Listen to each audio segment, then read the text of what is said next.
No problem. Ready? Okay, try again. Mr. Harris, would you call the roll, please? Yes, Mr. Chair. Mrs. Barber. Here. Mrs. Bird. Here. Mrs. Hood. Here. Mr. Chester. Here. Mrs. Lance. Here. Mrs. Phil. Here. Mrs. McGregor. Here. Mrs. Rico. Here. And Chairman Evans. Here. Do we have a quorum? Having a quorum, we are now in session. First order of business is approval of the minutes from our last meeting. These were sent out early this week. Hopefully you had a chance to review them. Are there any corrections or additions to be made to the minutes? Just out of clarity on deliberation from a form of government, I thought that we said that for the engineer, city engineer, that would not be appointed position? The city engineer Would not be an appointed position. my recollection was the city engineer is an appointed position, or will remain a city. Okay. You're saying that we had said that we were going to elect the city engineer? No, I thought we had a Yes, Mr. Feldman.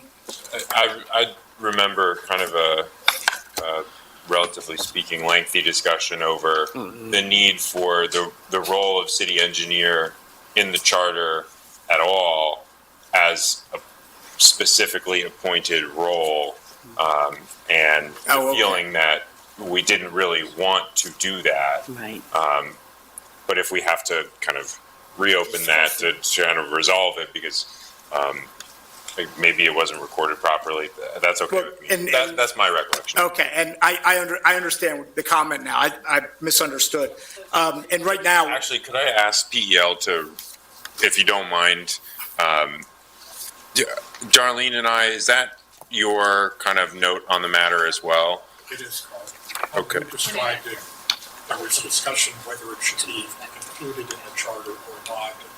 The notes that I have were that it would not be an element of the charter, but would be part of the overall operation of the city under the Department of Public Works. Okay, But it wouldn't be included as part of the charter. thank you. okay. And the way the minutes read now, it's sort of just blank on that. It doesn't say that we hadn't really made a decision, so it's left as it is. Did you want to change that line, that discuss further, or was there a clarification to put on that?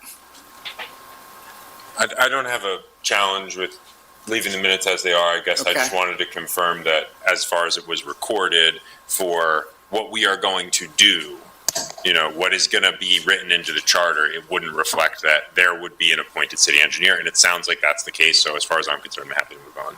But Okay. Darlene, you raised the point initially. Ms. Burr, are you okay with that, or? Sure. Okay. Any other corrections or additions to be made? No, there's no change. So, hearing none, is there a motion to accept the minutes? So moved. Is there a second? I second. Without objection, hearing none, the minutes are approved. Report from the chair. At this time, I have nothing to report. So moving on to public comments. For members of the public, just letting you know that if you choose to speak, please limit your comments to 3 minutes. Come to the lectern and make sure that the microphone's turned on. Our meetings are being live streamed and recorded, so this is consent. You're giving your consent to being recorded and to live stream. So with that said, are there any comments from the public?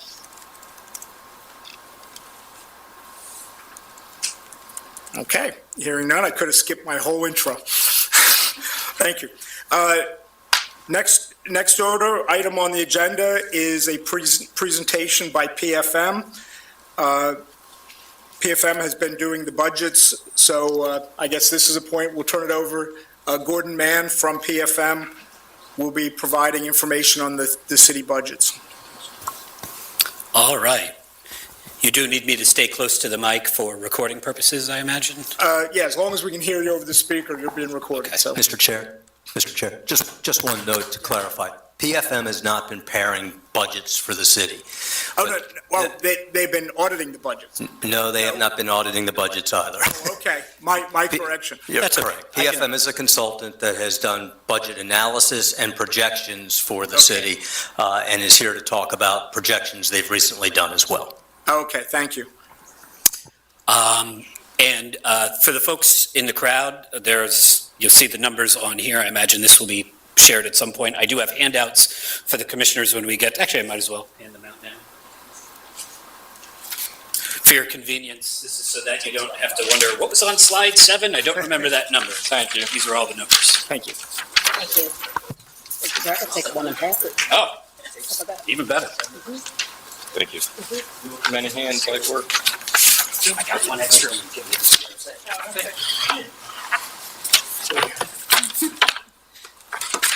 All right. Is it, It's one page. Yep. Front and back. okay, sorry about that. We tried to keep it compact for you. First thing I wanted to say tonight is thank you for 2 reasons. Thank you for giving us the chance to speak with you and share our work, answer questions, and engage with you in this process. But the bigger thank you is for being here, period. For the commission members who have decided to run for office and now sit around the table and make some really important decisions. Imagine you're not being compensated very much, if at all, and the fact that you've volunteered your time to help the city make this really critical decision is really great. So I don't know any of you personally, but wanted to thank you corporately for the work that you're doing. I also wanted to, may sound a little odd, but I wanted to recognize my colleague tonight, Lauren Sokovich. Lauren has worked very, very closely with me, and she's homesick. I suspect she's watching. So, Lauren, I hope you get some rest and feel better. On with the the real meat of the presentation. So I do come from PFM. It's a company called Public Financial Management. And you're not going to believe this, but what we specialize in is public financial management. We've been working with the city of Lancaster since 2019. We're initially brought in under a Commonwealth program called, at that point, the Early Intervention Program. It's now called the Strategic Management Planning Program, where we do exactly that. We help the city manage its finances. As Barry pointed out, we don't do the budget, but we provide consulting to the city through the budget process and ideally leading up to it. And a lot of the guidance that we provide is the analysis that I think you've seen previously, what we call our baseline financial projections. And we have an updated version of that tonight, and I'll walk you through both what that means and what that says and why that's important. We did our first baseline projection with the city in 2019, 2020, everything changed, COVID, ARPA, lots of other things, finished that project. Came back in 2021 to do another set of projections that accounted for the city receiving money from the federal government through what was called the American Rescue Plan Act, or ARPA for short. Did a projection of the city's finances in its general fund. Everything that we will talk to you about tonight is focused on the general fund, which, as you probably know, is the primary fund that pays for police, fire, and most forms of public works. So what we're talking about tonight does not have any direct carryover to the water fund, to the sewer fund, to the stormwater fund, to the pension funds. It's all basically about the operations of city government. When we do these baseline projections, like the one that I'll share with you in a moment, we ask people to keep 2 things in mind. The first thing is that the baseline projection is an artificial scenario. What we are basically doing is assuming that the city's revenues and expenses are carried forward in a status quo format. So what does that mean? On the revenue side, we assume no changes in tax rates. We assume no new fees. We assume no increased fees. We assume that any revenue growth you see is what we would call natural growth, which means it's growth in the revenue base without the city doing something to drive it. So that is employees who work here, residents who live in the city, getting a wage increase. That is somebody selling their property and it's worth more and it increases more deed transfer tax revenue. If you see fee revenues increase, it's because those fees are tied to the cost of service, and the cost of service we're assuming will go up over time because of inflation. But we're not assuming any changes in tax rates, in tax structure. The big question for this board, we're not assuming any home rule powers are added to the city. This is what it looks like if you take your hands off the wheel in the car. Does it drift to the left? Does it drift to the right? That's what this projection is. And it is artificial because that is not what will happen. The folks who meet in this room regularly, council, the mayor, they will take actions to do things to balance the budget. They are not going to walk away and say, oh, we'll see you in 3 years, even though that's what this projection suggests. The second thing is that this projection is not a prescription or a prediction. This is not me telling you how many games I think the Phillies can win, so 4 months from now you can tell me if I'm wrong or not. This is a projection to tell you what would happen if you don't make any corrective actions. That's a big number. What would happen if you don't make any corrective actions so that you can take corrective action? So the way to think about this is, I'm trying to tell you, in this case, probably 7 months down the road, so it's not a real long time, but I'm trying to tell you 7 months down the road about the wall or the hole that's there so that you can make an adjustment now to avoid it. The purpose of me telling you about the wall or the hole isn't so that you can slam into it and I can say, ha, I was right. The purpose of me telling you about the wall or the hole is so you to make a adjustment now and to miss it and to get better results. It was a very lengthy disclaimer. So let's talk about the baseline projection. What you have here, and you do have these numbers, you have the numbers that underlie these bar graphs, and for the other folks in the room, I'm sure you'll have them once the materials are posted, but I'll tell you the story here. And it's a story on the revenue side that you're probably already very familiar with. Lancaster, like other city governments in Pennsylvania, gets most of its revenue. Its largest revenue source is the real estate tax or the property tax. And it's a tax on the assessed value of taxable land in the city. It generates just about a little under a half of the city's total budget this year, 47%. And because of Pennsylvania's unique structure with respect to assessments, when properties are reviewed to see if their value has changed, the revenues do not grow very much unless you increase the taxes. The math here is pretty simple.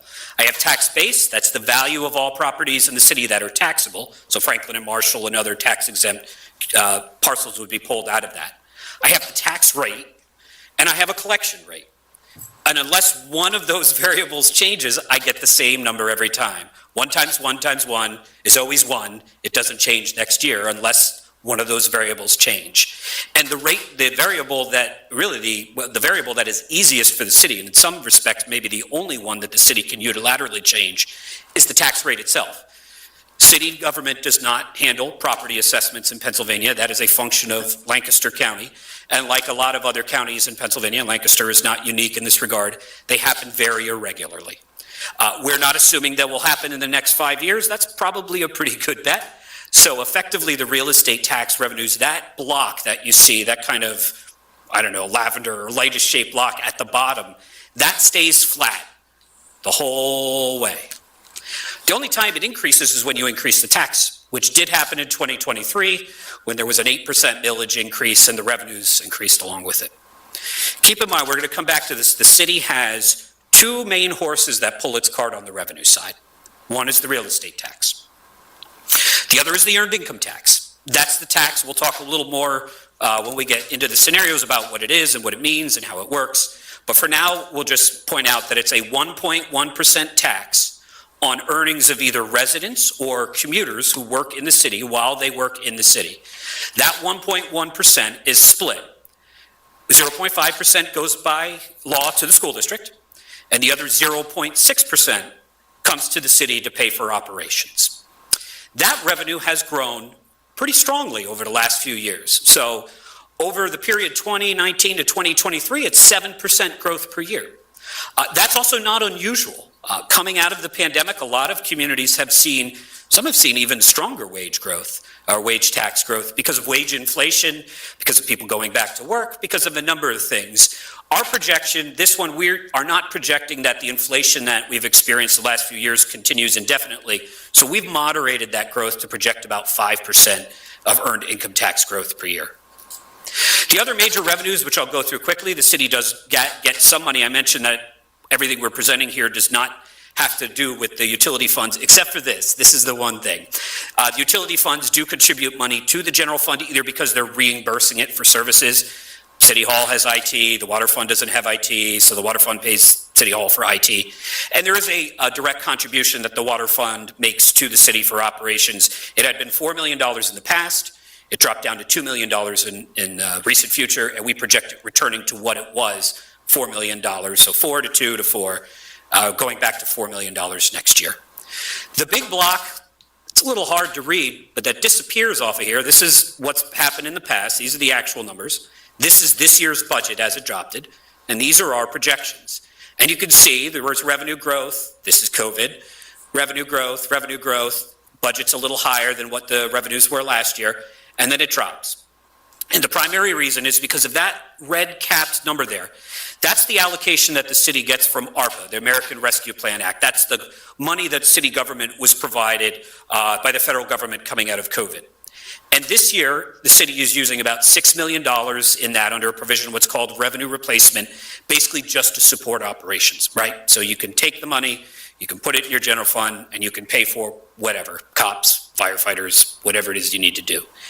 But the provision in the law, while it does not allow you to do that beyond this year, this is the last year that you can use the stimulus money to support operations. You have 2 more years where you could use it to fix your water pipes, build a park, do whatever, but this is the last year that you can use it to effectively keep the lights on with operation. So when that goes away next year, $6 million that you have this year is gone, right? Expenditure side, Lancaster City government, like every local government I've ever seen, and probably everyone that Jerry or Fred or Lynn has ever seen, spends most of its money on its employees, right? Not unusual. That's what local government is. It's people intensive. You're not building aircraft carriers here. You're delivering services with people. So cash compensation paid to employees is the biggest part of the city's spending. That's the dark blue line here. And not surprisingly, it increases because people get wage increases. The other reason that wages would increase, but is not really a factor here, is if you added more people, right? I have 2 cops, I hire another one, I've got 3, I'm spending more.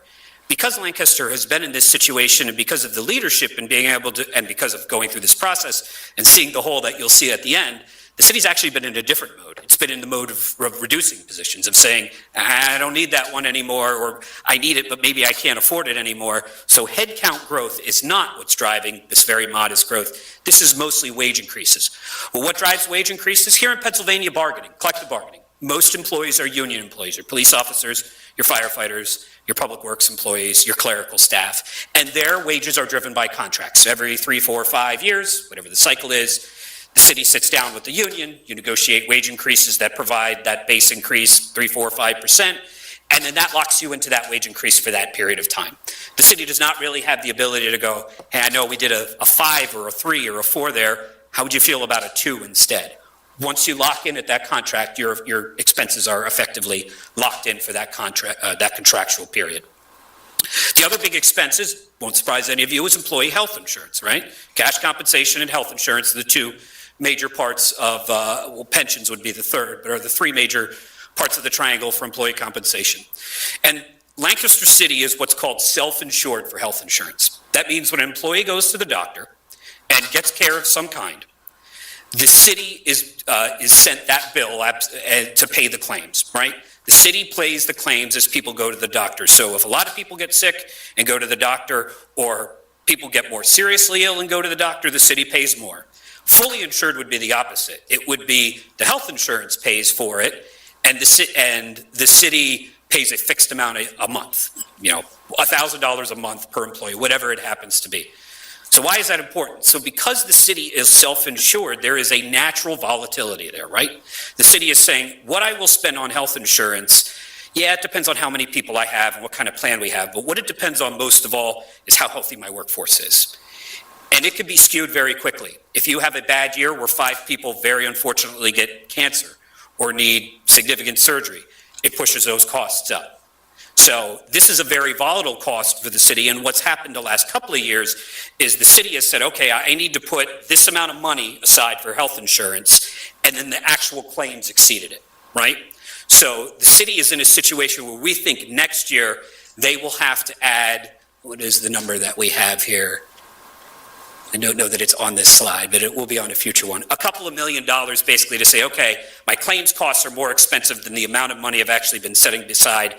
I have to do a true up, right? This would be like if you guys, when you pay your mortgage, and at the end of the year, the bank comes to you and says, you didn't pay enough for taxes or whatever it is, you have to do a true-up, you owe me whatever it is. That's effectively what this is, right? The other thing that drives health insurance costs are the provisions in the collective bargaining agreement, but again, once those are set, they're set for 4 to 5 years. Third side of the triangle is employee pension plans. Like other Pennsylvania cities, the city has pension plans for its cops, its firefighters, and all other employees. Pennsylvania law sets the boundaries of what you can do for police and firefighters. The Home Rule Commission can do a lot of interesting stuff. That is not one of them. Police and fire pension benefits are set by state law, and as those costs grow, the city is required to make those contributions. So you look at the projected expenditures, you can see them growing generally over time. The non-blue lines at the top, those are the city's relatively small expenses, but that's what's left for utilities, furniture, contracted services, everything that's not a city employee or its associated compensation. It ends up being a relatively small part of city government spending. You do have debt in there. The city's debt, much like the contracts, is set by a schedule where it's locked in. You say, I agree to pay you X percent over, usually it's 20 or 30 years. And again, that's locked in. That one you do have some flexibility to change, but what you don't have the flexibility to do is not pay it, right? You can't say, I think this year we won't make our pension payments, or this year we won't make our debt payments. Those things are fixed costs. So what happens if you bring them together? You get this. The 2024 budget has a $2.3 million deficit in it. So revenues are expected to fall $2.3 million short of expenses. That will be covered through the city's reserves, what we call fund balance, right? It's not, the city isn't saying, oh, we'll just run out of money in December. It's saying that they would draw down those reserves to pay for those expenses. Our estimate of how much reserves the city has is $8.4 million at the end of this year. And then when that trio of things happens, or that really two big things happen in 2025, which is just 7 months or less than that from now, you have a much bigger deficit. So I go from a $2 million deficit to a $10 million deficit. Why? Well, two things. One, the ARPA funding goes away, right? The $6 million that I've been using to fund operations of federal money, gone like that. And now that's a $6 million hole that wasn't there before. You offset that a little bit by bringing the water transfer back to where it was before, but it's still a $4 million hole. And the second thing is the health insurance expenses, where we say, hey, we've been spending more than we're putting in. Not paying our doctors is not an option. We're going to have to true up our costs and make sure that we cover those costs going forward. So those two things together get you from a $2 million deficit to a $10 million deficit. In this scenario, this shows the city, if you do nothing, spending all its reserves, right? I have $8.4 million in the bank. I have a $10 million hole. 8.4 minus 10 is unfortunately less than zero. And then it gets worse from there, right? Because expenses grow and revenues do not grow as fast. And this is true everywhere in Pennsylvania. As I know the mayor and PEL have both very extensively and very adequately pointed out, this is true everywhere. This is true 20 miles outside of here. This is true with the county courthouse. This is true for the school district. It's true for big cities, small cities, villages. It's true everywhere. Revenues, because they are based on real estate taxes and because assessed value very rarely changes, that horse, remember we have the two horses that pull the cart, that horse never moves. So the earned income tax horse, in my tortured analogy, has to do most of the running. It has to run twice as fast to drag the other horse with it. But the problem is that the earned income tax rate is capped at what it is right now. So when the city goes to balance its budget, it effectively has two options. I could increase the real estate tax again, right? The city has done that before. It has been responsible and made those changes where it has to. Or I can cut services. I cannot, those are the two major options. There are some smaller options around the margins that the city can take, but again, we're talking about a $10 million deficit. You're not getting there by fixing that by changing your parking fees, right? They don't generate nearly enough money. You get that by, in this case, right now, today, either increasing the real estate tax or cutting positions. And to be very clear, cutting positions means laying off people. The city does not have enough vacant positions where we just won't fill our positions. You would have to make employees that are here go away. And then you'd have to pay for their unemployment, but eventually those costs would fall off the book. And then the deficit gets larger. And again, this is true of every baseline projection with some exceptions that you see. The thing to focus on is not this, right? It's not to look all the way out here and go, oh my gosh, we're $63 million in debt. You can only get so dead. Right, no, that's not going to happen. The number to focus on is this one, because this is the one that this body has the power to impact. This one out here, you need the state government to help you with that one.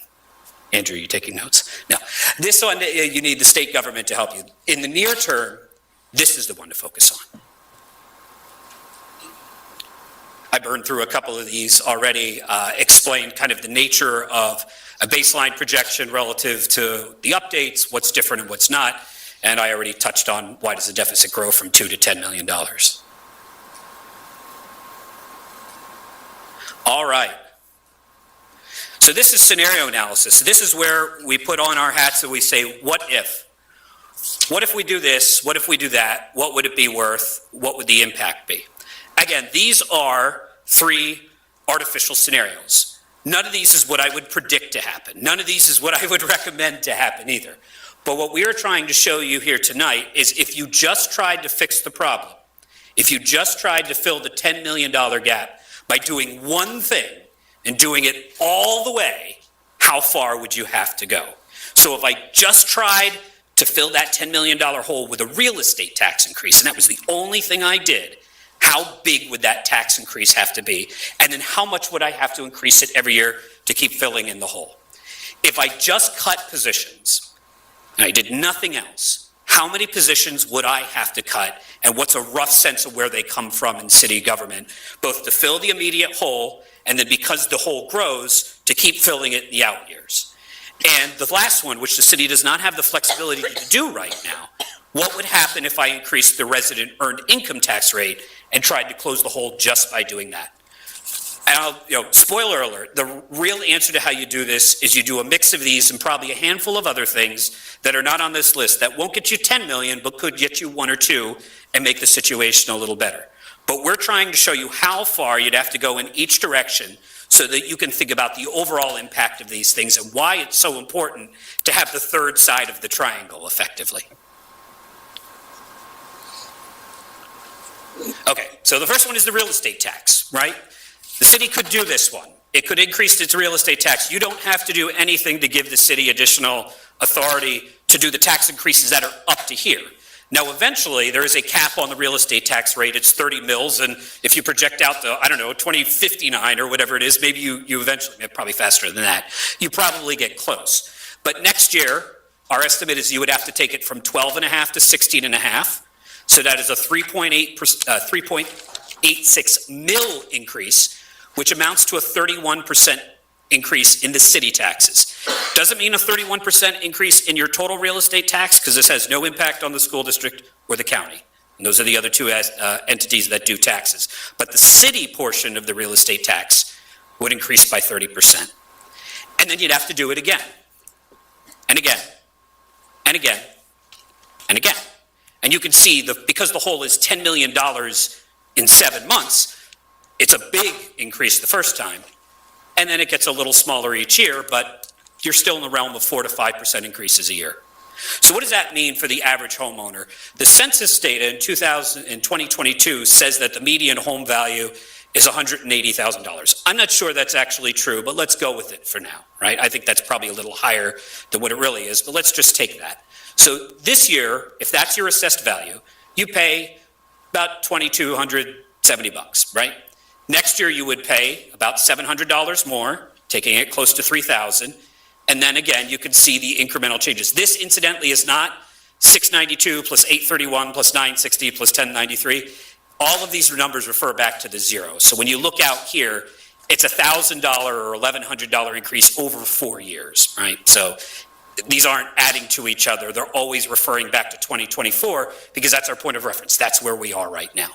So that's what you would need to do, and that's what would be the impact on homeowners. Businesses would also pay a higher tax. How much? Harder to tell because the assessed value of property varies really, really widely. But in Pennsylvania, you cannot tax businesses and homes at a different rate. You have to tax under the uniformity clause at the same rate. So whatever the millage increase is for homes, it is for businesses. But what about renters? They don't pay real estate tax, right? Probably wrong, right? If I am a landlord and I am renting out my property and I want to get a percent of profit, or I need to cover my costs wherever I am along that line, I'm probably passing the property tax increase through. Why? Because my other option is to eat it. And I may not want to, right? I may not want to eat into my profits. I may not be able to afford that with the investments I have to do. The real estate tax, just like other taxes, often gets passed through to the person on the ultimate end, which is the renters. Okay, well, what happened if I left the taxes alone and I just cut it, right? Again, the city has the statutory authority to cut services, but this one gets a little sticky because you can't cut every dollar of spending the same way. What does that mean? Well, you can't cut debt. You can't say, I'm not paying my debt this year, that's my cut. You can't cut the pension. You can't say, I'm not making my pension contribution this year, that's my cut. Because then you end up in a much worse situation, and I or Jerry or someone else is here talking to you in a very different mod, and we're talking to you not as your friend and as your helper, but as your financial overseer. Then you're in Act 47 oversight, right? And you follow Reading and Scranton and Johnstown and Pittsburgh and lots of other places. And that's one of the things you're trying to avoid. So you can't cut everything. You also actually can't cut every position equally. Your contracts have protections for the most senior employee, right? So I can't just uniformly go, hey, Joe, I know you're a 40-year officer on the force, but you're getting a little long in the tooth and you're very expensive and we really think your time here is done. No, you go down the line and you cut Joe Jr., who's been here a much shorter period of time and costs a lot less, right? And you may have to cut Joe Jr. and his buddy just to get you to cut Joe, but that's the way union contracts work. They protect at the seniority level. You do, however, have the flexibility to cut. This is not something you guys have to give the mayor or council the capacity to do. You can always cut services. And again, to be very, very clear here, this is cutting positions and this is cutting people, right? This is not out there somewhere in the realm, we spend less, or I make positions you didn't know we have go away. No, this is you make employees go away. You make cops go away, you make firefighters go away, you make public works employees go away. The assumption that we're making here is we applied these cuts proportionally across city government, right? So if 50% of the part of the city government is police, 50% of the cuts go to police. And if 30% is fire, why do we do that? Because it's just simple. So you end up with the police because they're the biggest department. They get the most cuts. And again, this is not 39 and then another 46 and another 51. This is 39 and another 7 gets you to 46 and another 5 gets you to 51. And then it works that way. It's incremental. Fire is the second largest department, but smaller than if you add up all the others. So they take a little smaller cut, although still substantial. The number of fire employees is only 77. So I would be going from 77 to 60. If you want to think about that on a percentage basis. 132 of everything else, right, that's not supported by the water fund, public works, the folks in this building, everything else would translate to about a 30 position cut. So it's 87 positions overall. It is almost 23%. It is almost a quarter of the workforce. And then you do it again. And then you do it again. And again. And again. Or you don't, because eventually you don't have a city government. Eventually, you don't have a government that can patrol the streets, that can put out fires, that can fill potholes, because eventually you end up in what we call service insolvency, which is another way for Fred, Jerry, and I to come back to you in the Act 47, because by law, you are required to provide service, a vital and necessary level of services, right? You can't decide, well, I guess we won't have a police department right now, or I guess we won't put that fire out. And you wouldn't decide that anyway, because that's crazy. So, do you have the ability to make cuts? Yes. Or is it unlimited? No. So the last part is the earned income tax. And that's, I think, where you are probably spending most of your deliberations, or at least the part of your deliberations that brought me here tonight. So what is the earned income tax? It's the tax on wages, salaries, commissions, net profits, or other compensation. First, it's a tax on residents. Wherever a Lancaster resident works, they pay 1.1% overall, locally, 0.6 to the city, 0.5 to the school district. Wherever they work from home, they work in the city, they work outside of the city, they pay 1.1%. And again, for the city's sake, it's really that 0.6. The city also levies a 1% tax if you drive into the city and you work here, if you're a non-resident or a commuter, but that money almost always goes back to where the person lives. City netted, I think, a grand total of less than 5%, so it was like $400,000 or less than that from commuters. And why is that the case? Because just like Lancaster always has first priority on the income tax paid by its residents, so does everybody else. So if you're in an outlying township and they have the tax rate, which they almost all do, even if you drive in and you work in City Hall, at Franklin and Marshall, one of the local businesses, that money always goes back to where they work. That is the one part of the earned income tax process that unfortunately, or fortunately, depending on your perspective, this body cannot impact. Anything you do with the earned income tax does not impact the city's ability to tax commuters. I'll say that again. Anything you do with the earned income tax does not impact the city's ability to tax commuters. Just like you can't change the state pension benefits or give the city the authority to do a sales tax. This is a wall that, again, fortunately or unfortunately, depending on your perspective, that you can't go through. But what you can do is give the city the flexibility to increase the resident earned income tax. So, okay, I've explained what it is and what the tax rate is. When is it paid and why should you care? So the real estate tax, as you're aware, you pay it as a resident through your monthly mortgage if it's taken out of your bank in terms of taxes, and then city sends a tax bill and whoever your mortgage holder is sends the tax money into the city, right? Hopefully early enough that you get the discount. Or if you don't have that, if you paid your mortgage off, the tax bill arrives on your mailbox in March or whatever it is, and you pay the tax. So you pay it once. The earned income tax is generally withheld wherever you work. So it's held out of your paycheck, just like the state income tax, just like the federal income tax, just like FICA, just like 100 other things, just like your pension contribution.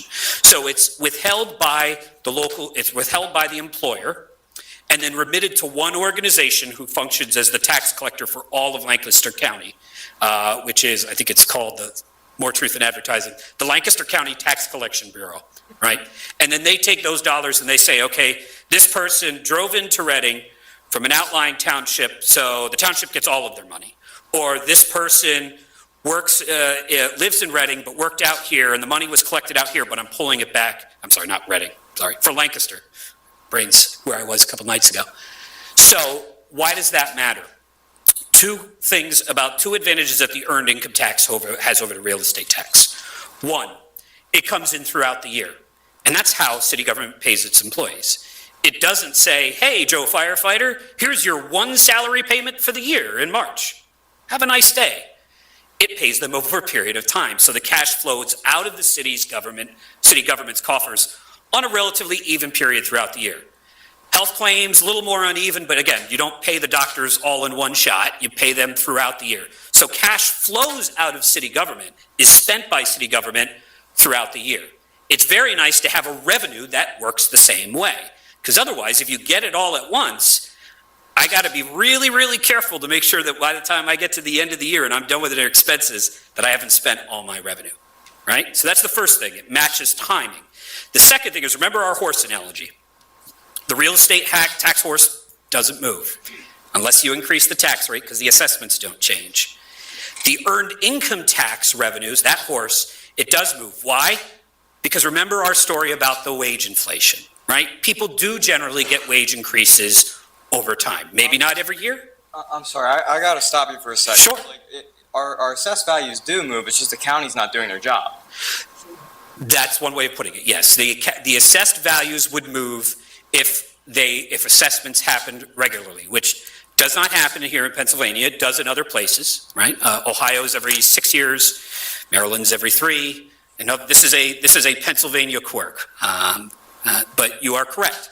If there were regular assessments, it would be different. There aren't regular assessments anywhere, though. So Pennsylvania is unique. Lancaster County is not.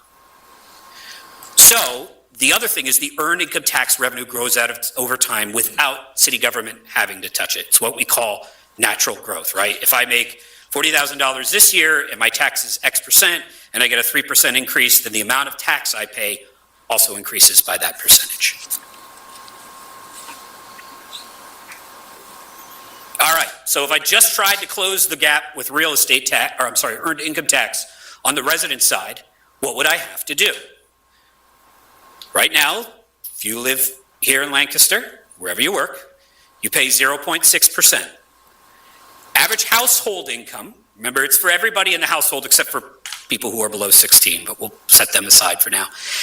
Average household income in Lancaster, according to census data, about $61,000 a year. So the payment to the city, not your state income tax, not your federal income tax, not your school district income tax, your payment to the city for police, for fire, for public works is about $366 a year. If you make more than 61, it's more than 366. If you make less than 61,000, it's less than 366. Next year, you would, if all you did was close the gap just by the earned income tax increase, it would go from 0.6 to 1.2. It would double, right? Or a little more than double. It's a little more than 100%. So that person would, instead of paying $366, would pay $747. And then it grows, but here's the key. Not as much as the real estate tax does. Why? Because wages increase over time, and because of what Tony pointed out, assessed values do not. So the earned income tax grows on its own without you having to increase the earned income tax quite as much. Jerry and Fred and Lynn and Patty have worked with dozens of communities that have gone through the home rule process. I've worked with less, but still some. I am not aware of any community that has gone through the home rule process and said, give me the power to increase the earned income tax because I'm going to do that every single year and that's all I'm going to do. And I'm just going to keep doing it because that's what I want to do. Why? Well, they don't want to get voted out of office. That's probably the biggest reason. Two, it makes you non-competitive with other communities because the outlying communities can say, hey, you want to locate there and it costs X, costs less than that here. And because it's effectively not necessary if you do the other things that you're supposed to do well. If you manage your expenses, if you view it on a multi-year perspective, you should not end up in a situation where you keep going back to the earned income tax well every single time, right? That is just the way that this works in other communities. I mentioned Reading by accident earlier. Reading increased its earned income tax. It was home rule, so it had the authority to do that, from 3.2, which is significantly higher than it is here in the city, to 3.6, and then didn't touch it again for now 15 years, right? Why not? Was everything fixed? No, because there were other ways to fix that problem. And because of wage growth within Reading in that case, it actually started to fill the hole naturally on its own. This is an attempt here to say, okay, put me on the scale and see where I am. And again, there are no perfect, nobody probably has their real estate assessed value and their earned income exactly where we put them. But if you are in the lower 14% of homeowners in the city, this is what your real estate taxes would do. It would be up to $1,200 because we don't know how far below $100,000 you are. And you can see if you only fixed it through the real estate tax, what it would do. This is where most of the homeowners in Lancaster are. Their value is somewhere between 100 and 300. It's not telling you very much. It's a really big range. But you can see what the tax rate increase is. And for the folks whose homes are really higher value or larger properties or whatever happens to push the assessment higher, you can see what their tax bill would be. Same thing for the earned income tax. About 20%, according to census data, about 20% of Lancaster residents make less than 25 of households. I'm sorry, this is households. So this would be, whatever it is, single mom, single dad, two people married, whatever it is. About 20% make less than $25,000 a year. So they're paying, remember that previous slide, they're paying somewhere around $150 a year, and you can see how their tax would increase. Big at first, and then marginally, if the only thing you did was earned income tax. Most of your households are here. Again, that range doesn't tell you very much. It's a pretty big range. You do have about 25% of your households who are here, right? So if you wanted to, you could say, well, I make somewhere in this range, and my house is worth somewhere in that range. Which one of these taxes would be the bigger increase? Again, it's going to vary largely by individuals If you are a retired person who's on a fixed income and doesn't have any earnings anymore, clearly the earned income tax increase is better for you because you don't pay it, right? I would caution against thinking the other way around that, well, I'm a renter, so I don't pay the real estate tax, so it's really better. Because again, you probably do pay the real estate tax, it just gets passed through to you in the form of your rent. But where you fall along that spectrum depends on who you are. But what I can tell you is if you are Joe Average, who probably doesn't exist, and your house is worth exactly what the median, the census says the median is, and your income is worth exactly what the census said the median is, if you're comparing the two things, and again, if the city has the flexibility, it could do a mix, right? It could do some real estate, some earned income, some position reductions, and something else that isn't on here.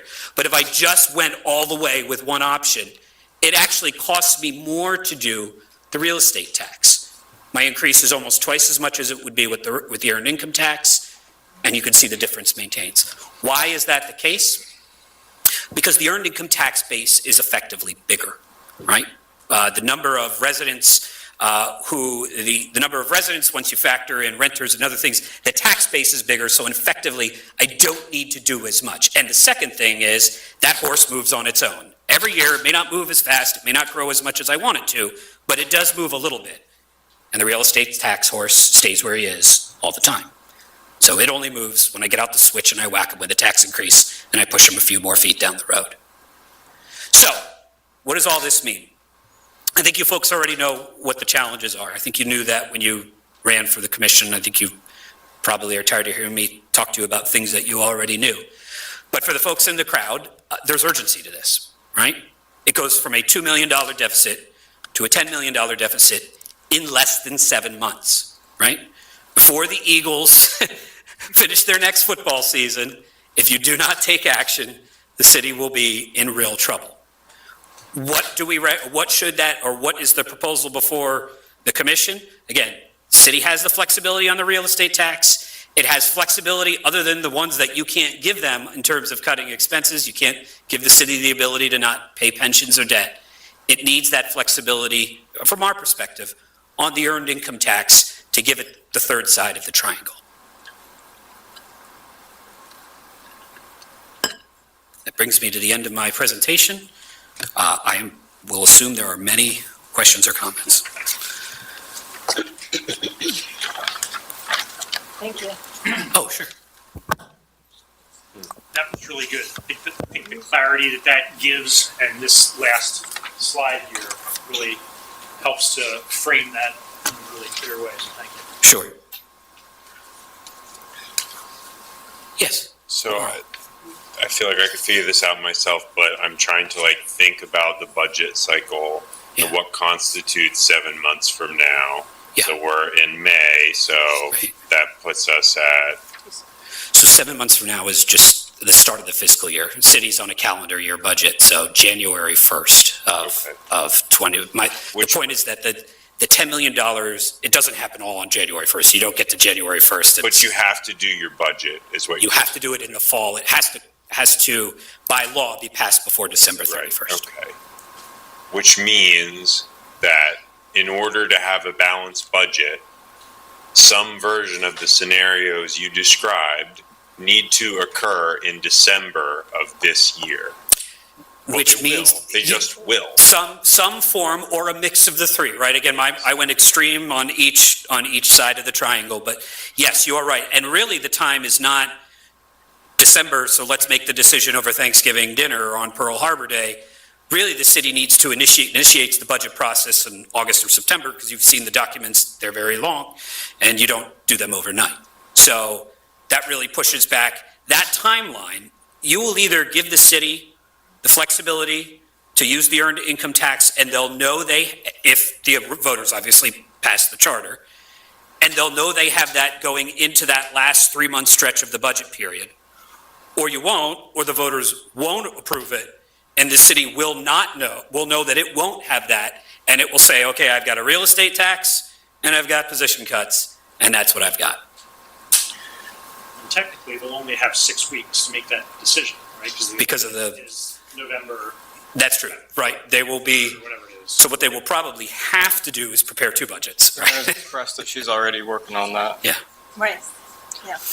Yeah, it's an excellent point. It's because you better not count your chickens before the votes hatch, right?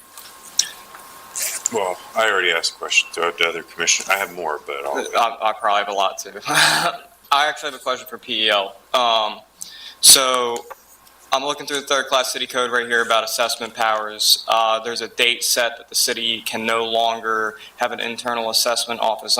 But it does say something here about ratios versus the county's assessment. I'm just curious what powers the city currently has without any home rule charter to work with assessed values of properties. are you saying for the city to do its own assessments? Well, I'm reading here it's a ratio, so I'm not saying for it to do its own assessments. Any The powers. stated ratio, what I hear you saying, Tony, what I hear you asking is the ability of the city to change the ratio of the assessed valuation, of the market value to the assessed valuation, how much that can be taxed. I thought the county was at 100% market value. Is the county at, No. oh, I'm sorry. Please- Are you asking if the city can do its own No, assessments? I'm not necessarily asking for the city to do its own assessments. I'm just reading here through section 12,522 of assessment powers. It says here that if a city does not already do that by 2014, it can't do that. So I'm not really asking that Right. unless there's some legal loophole I don't know about. But I'm reading below something about a ratio. The city can change, the city can have a ratio different than the county. I thought the county had a 100% ratio already. What's the ratio for stated to market? It's like 84. No, that's the common level ratio. Oh. The county commission, it's a step developed ratio. That's a ratio that moves. It is the ratio of market to assessed based on current sales. The county, when they adopt an assessment, also adopt a stated ratio. Okay. Stated ratio can be anywhere from 0 to 100% of market value. Okay. Well, your common level is 91, and your, They typically have gone off of 100. it used to be 25% when I first started, 30-some years ago, and they moved it up, and the multiple reassessments, they did change that ratio. I want to say it's 100% because the common level ratio is 91. But we don't know that for sure. Well, I will find out, and I will get back to you, but the point you're trying to make, I think, is can the city have its own assessed valuations based on a change of its ratio of market to assess? Yes, they can, but I think they're already at 100%. Okay. So All right. it would be difficult, I think, for them to go above 100%. You would be taxing above the market value. All right. I would be curious to know that, but I I will understand find what out. you're It's an saying. easy, it's published. Find out it tomorrow morning. Thank you. I have a question. Considering all this information about earned income tax and real estate tax, do we have, well, earned income tax specifically, do we have a number or percentage of Lancaster City residents that earn an income? You do. I don't know what it is offhand, but yes, the census data would tell you what your household, the number of households are that have earnings and the number that do not, right? The number that are fixed income, that are whatever it is, retired. I don't know that number, but it is knowable, yes. Yes, so in calculating these numbers, what numbers did you use? Did you use 100% of? No, so what we basically did was we backed out for the tax increase. We backed out people who don't have income, right? What we do in doing, actually, what triggers this is I have a $10 million deficit. I get X million dollars a year for my 0.6. How much would I have to raise the earned income tax to fill the $10 million? That tells me what the rate is, right? It allows me to go from 0.6 to whatever.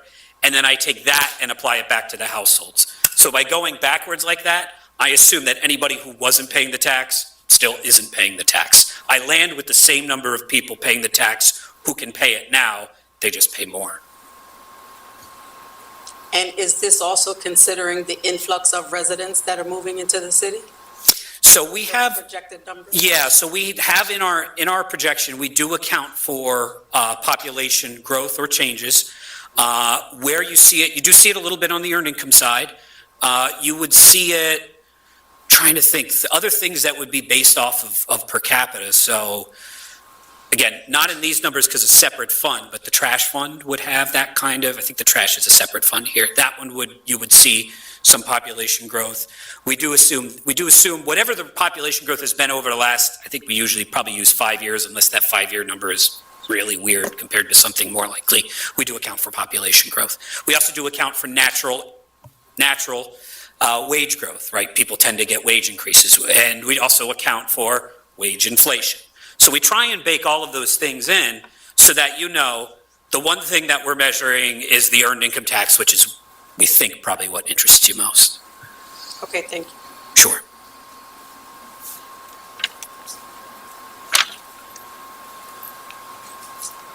This is a question actually for the mayor. Would you mind? Thank you. So scenario 2 relies on only cuts in full-time personnel. And I think for the first year, it requires almost a quarter of the city's workforce to be cut, if that were the only thing that happened. And it works out to be 87 positions in total that would need to be reduced. Let's say only half of that were removed from city government. Can you talk to me about what losing 40 positions in city government would look like? Because it's very hard to hear 87 positions will be reduced, knowing that in truth, there's no way we would cut our way to a way out of this. But if nothing is done, and the amount of deficit closing you'd need to do only on real estate tax or partially on real estate tax, half of these positions being cut, while I don't think that would be good at all, I think that would be terrible, seems like it is a plausible outcome. So can you tell me what losing basically 40 positions in the city really looks like?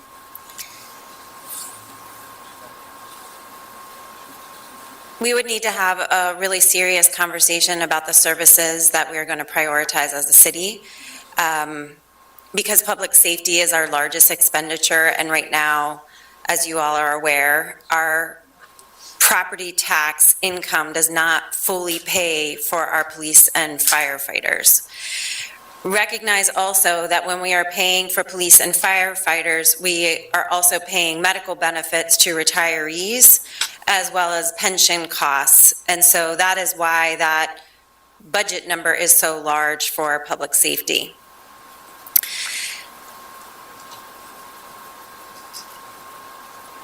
I have done this exercise, Carl. I have gone through our budget and looked at the number of staff in each position and what we would need to eliminate. And we have also done this exercise with PFM to understand what are our obligations in terms of city services and what is nice to have. We could eliminate all of our property inspections. We could reduce our health officer and only do the required health inspections, not do anything related to mosquito control and other health-related things that we do on behalf of the state because we don't have a health department.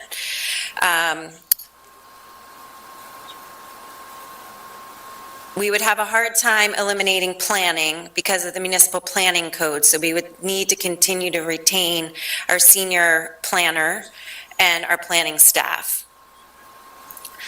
We'd also have a very hard time eliminating our counting bureau because we have to have a functioning government and we have to have treasury staff that are collecting taxes and payments and things like that. Again, I'm just kind of walking through the elements of the work that happen in the city. We could eliminate other departments in whole or in part, like in DPW and in the Office of Neighborhood or the Department of Neighborhood Engagement. And what that would mean is that we would also be eliminating our ability to receive and implement grants, because for example, our Vision Zero grants require a level of public engagement, and many federal grants require public engagement. All of that would go away, and there would be no new initiatives that would be happening in the city.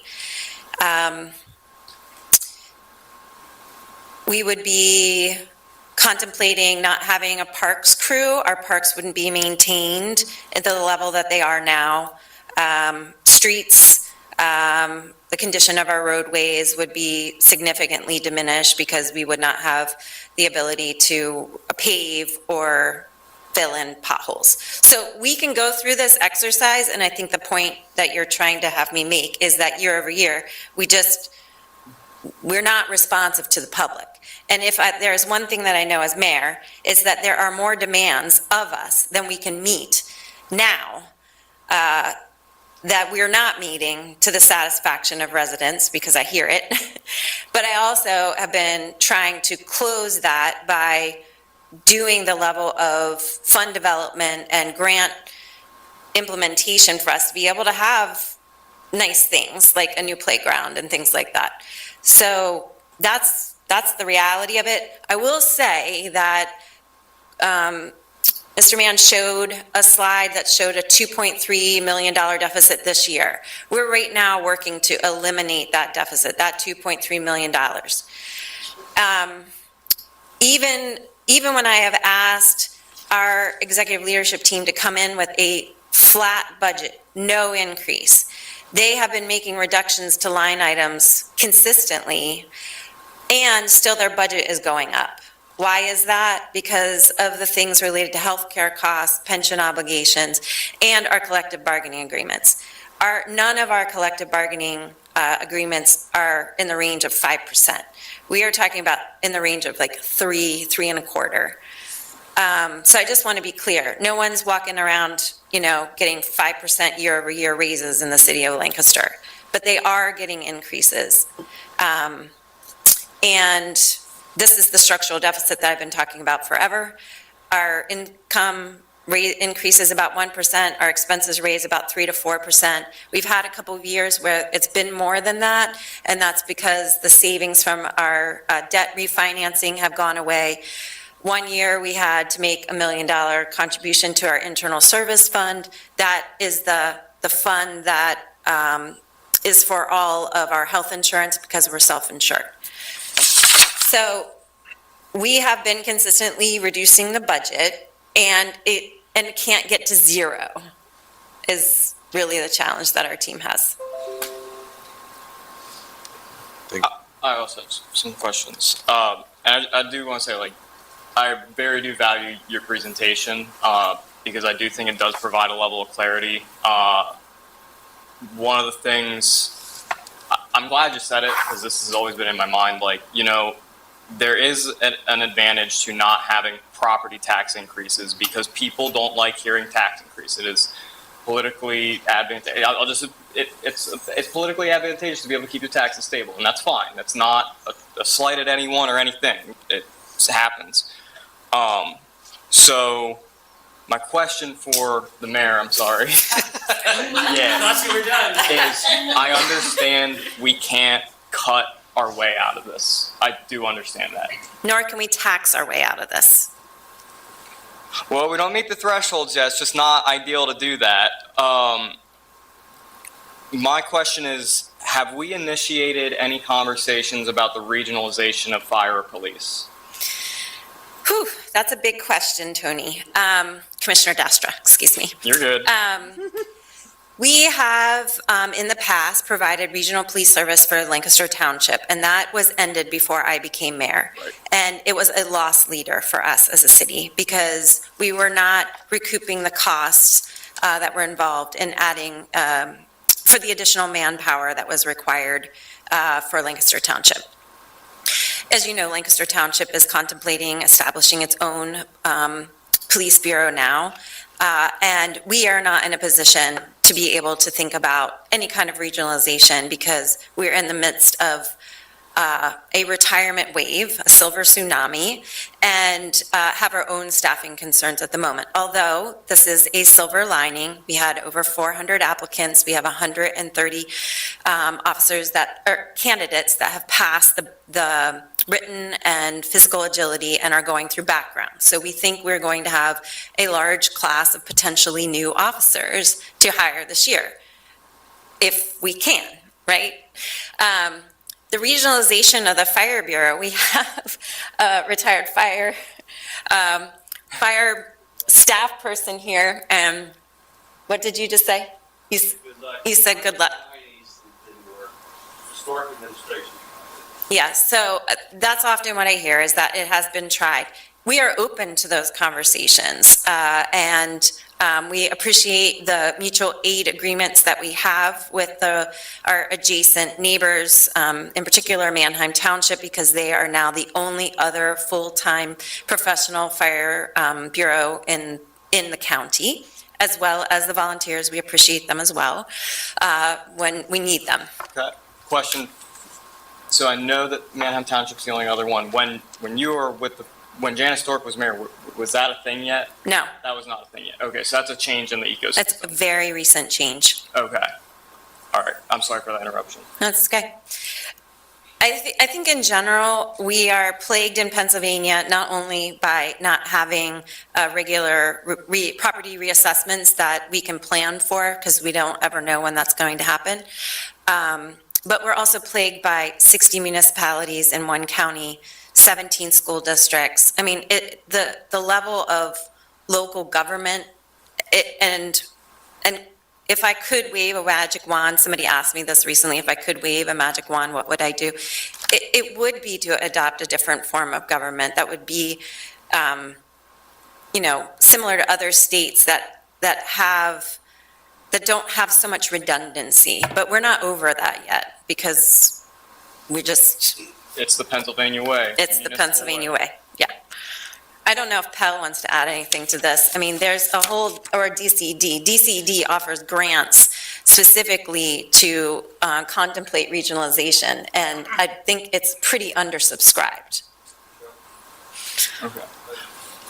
I do have more questions for you. I'm sorry, because you probably are the one with the answers. Something about fire. Oh. For EMS. Sorry.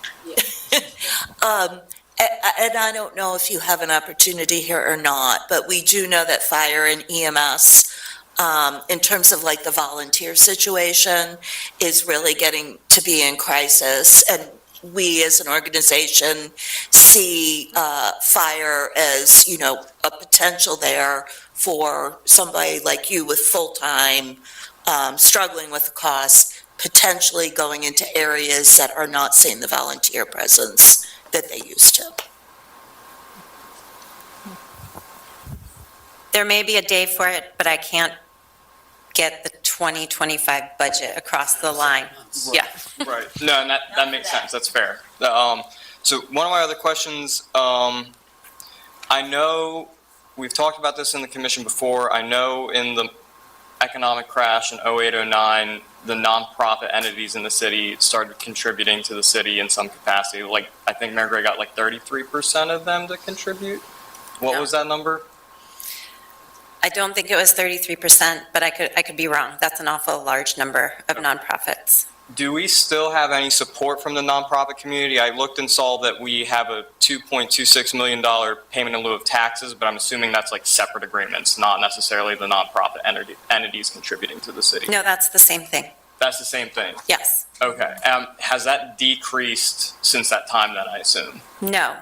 No. So that support has stayed consistent? Yes, and it has increased a little bit because as our property taxes go up, at least I can say that Penn Medicine, LGH, has been consistent in increasing along the way. Now, recall that I think Mayor Gray raised property taxes 8 times, 6 times in 12 years. Okay. And so the tax rate when he came into office versus what it is now is different. And also it's different because there has been a reassessment that took place, I believe, in 2017. No, 2018, I think, is when it took effect, and I remember the millage rate went down and gave us more room to go up if we needed to. Yes. Okay. And right now, council is capped at 30 mills, and may we never, ever get close to that. But there are communities in Pennsylvania that have had to get special dispensation because they've never had a property reassessment, and they are Right. at 30 mills. Right. 'Cause I'll stop for now and let other commissioners ask any questions if they have them. Mayor, can I ask, probably you just one question? Well, I guess for you is, what is the advantage of Lancaster City in having an increase in residents by all of this development that's happening in downtown, in the city? What is the advantage of that increase compared to what we're not able to do now with services and the projected needs of perhaps decreasing staff and in different departments and all of that? What is the advantage of bringing in all of these residents in these different buildings, yet we're looking at not being able to service them what we have already? There's a few advantages, and I'm just going to talk about this from solely a financial perspective. One, the majority of new construction that's happening in the city of Lancaster is happening in vacant parcels, meaning the parking lots. They have a very low assessed value. They're really not contributing that much to our tax base. So they are being improved. Think about monopoly, right? When you put a hotel on a property, you have to pay more. Okay, so the assessed value of that property is increased because there's been an addition of a building on it. And then there's all the people that live in that building, and they are all paying earned income tax. But even more than that, they are contributing to the vitality of our downtown. And yesterday, we had a presentation by an economic development consultant that's working with Lancaster City Alliance. And he put it this way, which was very helpful for me to think about. We have not fully recovered our office staff. Fulton Bank is about 80%. They've got at least 20% of their staff that is not ever going to come back to work downtown. We have other offices, I've toured one today, that is almost completely vacant. That has been a hit to our downtown businesses because there are less people on the streets walking around buying lunch, running into a store, picking up, whatever it is. And the way that communities are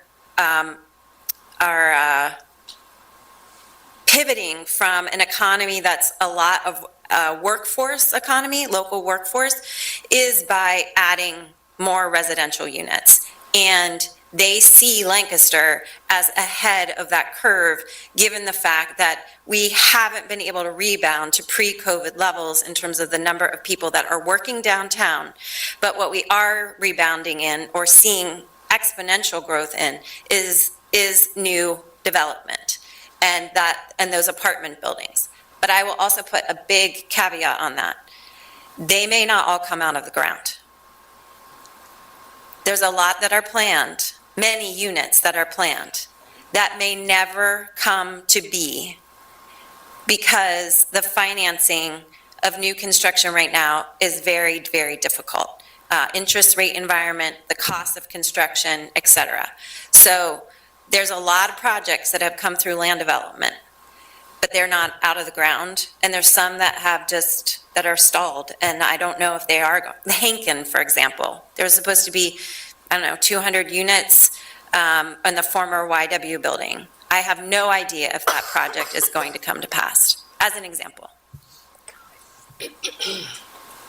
The ones that I'm aware of now being on North Queen Street, two on North Queen Street, the one on Vine and Queen, Lemon. Lemon Street.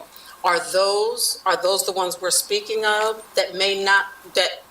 I really Are we can't just talking about- say. I know obviously the ones that are under construction are happening, the two on Queen Street, those are happening. Yeah. If you don't see ground moving and construction fences up, there's nothing happening.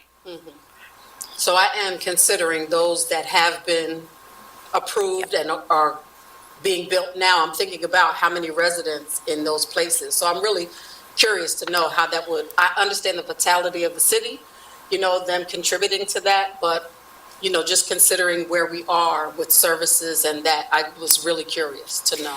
I would also just say that we're talking about, I don't know, a couple hundred people. And in the two buildings that are on Queen Street, just those two buildings.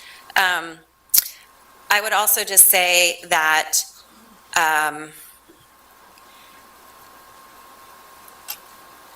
the headline in the paper a couple days ago was that we lost population in the city of Lancaster. I believe it was 700 or 800 people. Yes? Yeah. And so this idea that, and that could be because there's a lot of reasons for that.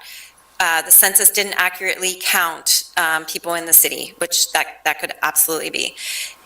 We are also seeing a reduction in the number of school children in the school district of Lancaster, a reduction of about 1,000 students in the school district of Lancaster. So we know that there's some shifts that are happening in our community, and we know that the census is telling us that we are down in population, that we actually haven't grown. So just keep that in mind as you think about the new buildings and new people moving in, that we're not surpassing some number, because we're actually not quite holding steady. That's fair, good to know. So actually, on your point about the office buildings, so we just adopted a comprehensive plan, and I think a lot of the projects that have been mentioned are new construction. Do you think that us passing a new zoning map in the city of Lancaster that would allow the adaptive reuse of these commercial buildings, something that Lancaster is very well known for the mill properties, do you think that could be a solution to, one, the housing market, but two, maybe getting some more projects going? Because the cost could be lower to renovate an existing building versus constructing a new one. It depends on the project. I really can't answer that definitively because the costs really vary depending on the project. That's fair. Do you have a stat on how many of the office buildings around are currently vacant? No. Okay. Mr. Chair, I wanted to bring it back to the presentation from PFM. Thanks for all your answers. I don't have a question for you. I was looking at the scenario. I think you said, Tony, maybe you could tax your way to an increase. Sure. But the lowest amount on here, I think, up to $1,264. If I just do the basic math on that, it's basically like $100 a month extra that a renter ends up paying on their rent on one of the most. The inflation has reduced significantly in many areas of the economy, but one of the areas we all know it hasn't is in housing. Right. So if that's all you do, and yes, some landlords, they might not pass it all on, but I think many of them will, because that's how their business works. It's not even a value judgment on them. Right. You're looking at an extra $100 a month in rent just to pay the taxes. And then if you were to not do it, you do half of that, so $50. We're losing 40 staff, and you're paying $50 a month additional in rent. And I find those two scenarios Can I ask you a very concerning. Clarifying question for you. Which number are you looking at here for the $100 a month? The lowest one, the up to 1,200, up to 1,264. Yeah. Scenario one, but The lowest income person, if all we do is raise the property tax bill, is paying $100 extra a month. If everything is passed on, which we understand there's variability there, but it's just, you're adding a lot of cost in the most inflationary part of the economy. So it's a problem. I do want to respond to that to say that there are more than one person living in a house, though. So depending on how many people are living in a house, that number gets divided up depending. But also, even if we go to an income tax system, which I do, it's appealing. Going to an income-based tax system is appealing. setting the appropriate floor also matters too, because, some people could end up being taxed more on an income-based tax system. It really depends on the context of the situation for every individual. Well, I did the math also on the income tax at the lowest rate. So if it's up to $150 and we do some quick math, divide that by 26, or sorry, you divide, $150 divided by 26. You see where I'm going with this? Yeah, payroll periods, It- sure. It works out to be what, like $6 extra paycheck? So just the concept is right, the math is a little different. Math me. Okay. So here you go. Show me the number. 2024, the budget, the lowest value, assessed value, this lowest bracket here, right now, you're right, they pay, right now, before anything else happens, they pay about $100 a month, $1,200. The increase in the scenario where you just increase the real estate tax, you go from $1,200 to $1,650. So that delta there, whatever that is, about $400, that's the increase. You're already paying $1,200 if you do nothing right now, today. In that scenario, you would add $400, so divide 400 by 12, and that's your, if you want to do it on the renter basis, that's the way it would work. Same thing here. Lowest income household right now pays up to $150. It is, as you calculated on the, on the payroll period. So they would add about another $6 per payroll. So it's the difference between these two numbers is the increase, not where you start from. Thank you. Also a question for PFM.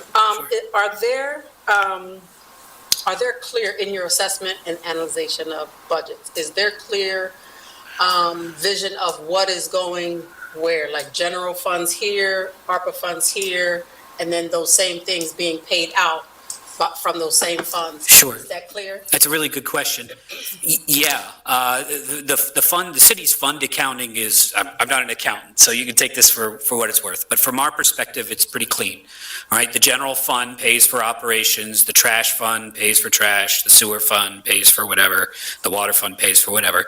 The one difference is the water fund does make that contribution back to the general fund, as we discussed. But I don't think the city has an earned reputation of being well-run in terms of financial management. It is not a city that is 3 years behind on its audits. I can think of a handful, as I'm sure Jerry and Fred can too. Years behind on its audits, money moved to the wrong place, can't produce a financial report, no clue where it's going. The city has not traditionally had that problem. It's been part of the reason that Lancaster is having this conversation now about home rule, and Reading had it 30 years ago, and Allentown had it 30 years ago, and Johnstown had it 8 years ago, or whatever it is. It's because the city's been candidly a little better run and been able to eke out along the margin better than some of those other communities were able to. But you can only do it for so long. And that wasn't a selfish question, that's more of a community. Oh, it's an excellent question, because before you asked me for more money, convince me that you used the money I gave you the first time, Yeah, right? absolutely. Absolutely. And then one other question related to, so public safety is everyone's concern in the US, in Sure. cities. Is there not federal funding? Does anybody know? Is there not federal funding for? So there are two federal programs. Oh, I'm sorry. I mean, I'll cut you off. So there are two federal programs that support a handful of police officers or firefighters. And by a handful, I mean like 8, right? So at 8 out of 100 and whatever it's not 174 because some of those are civilians. So the fire program is called the Staffing for Adequate Fire and Emergency Response, or SAFER grant program, right? That's one that cities can apply for. And I think Lancaster has used in the past. Yes, no, maybe, yes. The fire person's shaking his head. So SAFER grant is one system. And I don't remember what it is. I can't tell you what the acronym is. I can't show off for that one. But it's called the COPS grant for the federal government. Two things about it. One, largest grant will get you 5 or 6 people, right? It will not pay for 50. The second thing, where the real rub is financially, is they want to pay you to add, right? You can go to the federal government and say, I have 77, whatever it is. Let's just say 70 firefighters. will you give me $3 million so I can take it to 75? And the federal government will give you that money for 2 or 3 years with the expectation that when the money's gone, the people won't be. You will continue to pay for 75 firefighters. So 4 years out, you will have more firefighters, maybe better service, but also more expenses than you did before you applied for the grant. Why? Because they want to give you that grant so that you will supplement service. They do not want to give you that grant so that you can substitute service, which is, I'll fire these guys, you give me enough money to get the 5 guys back, and now we land exactly where we are. How carefully they manage that and say, hey, remember, when the grant's out, these 5 guys have to stay, really depends. Thank you.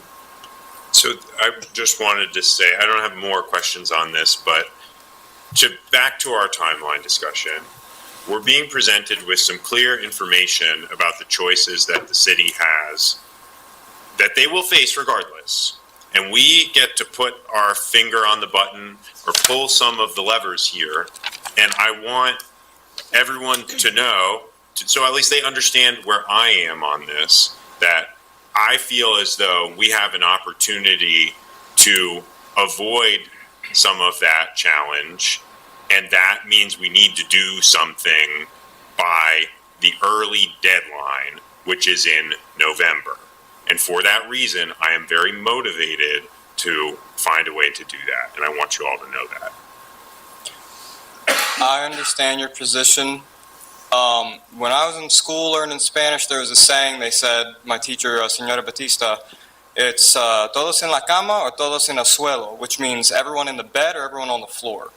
My concern with the financial information being presented to us is that we're going to move forward with a process that there's still people who feel like they're on the floor and people are sleeping in nice beds. So that's why I'm so passionate about other issues, some of which we may get around to talking to tonight, like districting, because there's sentiments in the city that people truly feel like they are sleeping on the floor. There are sentiments in the city that we really need to get people, everyone, in the bed. So that's where I stand on this. I really do hear you on, we have the opportunity to make some change, and I don't disagree there's positive benefit here. But I'm worried that if we use that as our only argument and dismiss the concerns that some members of the public have, one, we might even reduce the confidence they have to approve the charter in the first place, because why change the taxing powers if I already don't have faith in the government? So that's where I'm at on it. Questions for PFM? I wanted to just add, I'm sorry, please go ahead. Yeah, one of the things that has been part of some of our earlier discussions around this has been, strategies to, understand, if the opportunity becomes possible to expand earned income tax. Yeah. That happens across the board, to all income earners. Sure. But then, we've talked about our interest in strategies to subsidize that for people at the lowest. And in some of the work that you've done, have you seen other municipalities pursue that? And have you seen strategies that have been more successful than others in that regard? In the relatively limited number of communities that I've seen who've gone through the home rule process, no. I have not seen places use the power to do an exemption to say, hey, we're going to increase the earned income tax, but not on you if you make less than X dollars, right? If we go back to this slide, and it's on your handout too, I believe. $25,000, just use that as the generic. Let's just say that's what we determined to be the level at which we would be interested in applying an exemption. It's 20% of the households. Now, obviously, it's 20% who are making as much as the 25% down here. But what it does is it means the other 75% would have to pay a higher tax to get you to the same spot. And for whatever reason, I know the reason.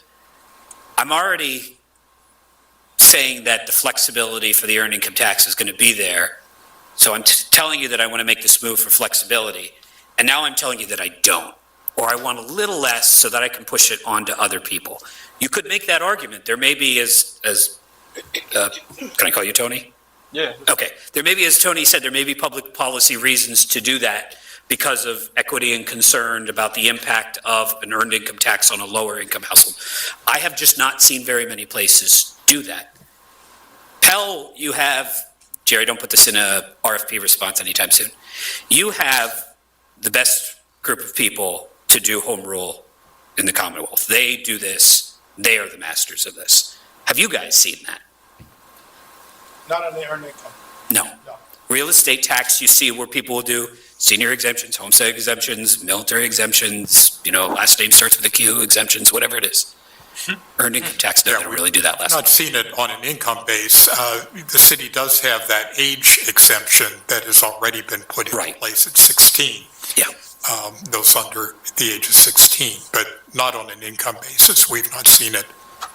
All right, Is thank that you. 16 and under or under 16? Just to clarify. I think it's 16. I think it's I under believe it 16. says 16 and under. Oh, is it? I Okay. believe we can double check that, but I think the Thank you. city's ordinance is 16 and under. Yeah, it's in the ordinance. If I can, I wanted to just, I'll see if there are any more questions, but I wanted to leave you with the story of two communities who have kind of gone down some of the paths you've talked about. They're both very different from you, so this is not, horror story time where I scare you into whatever. But you do have the advantage between PL and PFM of two companies or organizations that have worked all over the place, right? So the first story, I'm not going to name either community because it's not intended to tell you about what their struggles are. When they hit COVID, their revenues dropped substantially to the point where they were forced to think about this situation, right? Middle of the pandemic, real estate tax bills are gone. People are at home. There is no, if ARPA and CARES Act had not come yet, right? So this is pre-federal help. And they had to cut staff. So what they did is they sent everybody who wasn't a firefighter and a police officer, pretty much everybody home. Well, you're exaggerating, right? Their public works department was one person. Their code department was one person. Their parks department was zero. It didn't exist anymore. They just eliminated it. Their planning department is still unfortunately zero, but it was then too. Why? Because they focused on the essence of the public safety, because for all the reasons that you would expect, but that is what it looked like. I live 10 minutes from that community, probably less. I can tell you that that is devastating, right? I'm not saying that's what would happen here, but when people were saying, what would 40 position look like? Practically speaking, the mayor has to have a certain number of firefighters per shift. Because even if you don't, you have to bring them back on overtime, right? If the shift says I have to have 10 hours, 10 people per shift, and I cut down to 9, I still have to bring somebody back on that 10th for overtime. There's that required provision, whether it's a contractual requirement or just a practical requirement that someone's got to put out the fire, right? So that's story number one for that community. That community would die to have 2 new apartment buildings in its borders.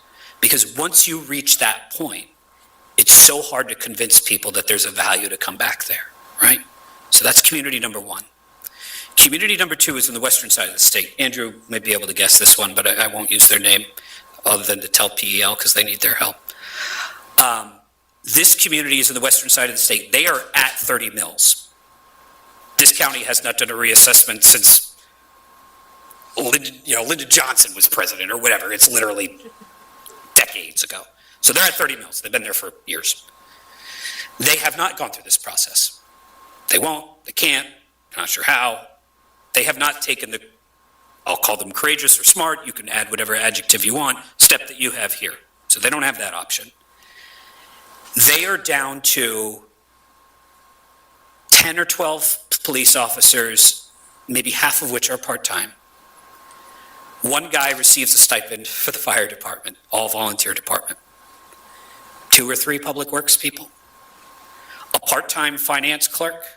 The mayor, this will make Mayor Sirachi happy, is effectively their finance director, right? And their hole just keeps getting bigger because wages grow and all the other things that you've listened to me ramble on for the last hour. They have not taken the step to give themselves the flexibility. What is their value proposition to their residents? How do you convince anybody to stay or to come back? You can't, right? So that is not what would automatically happen here. As you mentioned, you do have the real estate tax flexibility, but there are tales of communities that have not done this, and the results are really ugly. And they take a long, long, long time to fix. I probably have a couple questions for you, but the first one is, so I know that we are looking at things under the baseline model. Yeah. Is there a middle ground where, like, let's say we went the route of property taxing, let's say worst case scenario, we aren't a home rule system. Is there a middle ground where we can slowly increase property taxes without sending the city into a $10 million deficit? I'm not sure there is. First, I guess we would have to agree on what the definition of slowly is, right? This is with absolutely no increase, right? Correct. So this is nothing. So what you're asking is there's something between this one and this one, right? I mean, just pick 50-50 of the two options without home rule. That's in essence it, yes. You could mix and match, 40 staff and half the property increase. Are there 100, is there another, let's call it $1 million, that's probably generous, but are there another $1 million worth of something you could do? Maybe, but it's a $10 million deficit. Sure. My other question, so I see down here, there's no footnote on the income for median household income. Sure. How did you calculate that, and is that city-specific or countywide? City-specific. If you're familiar with the Census Bureau, Yes. That's right. 5-year estimate, 2017 to 2022. Most recent they have out. Okay. 23 would probably come out. Now I see. I guess the footnote just didn't translate. Yeah. Okay. Thank you for that. Thank my little home printer who You're fine. working extra overtime.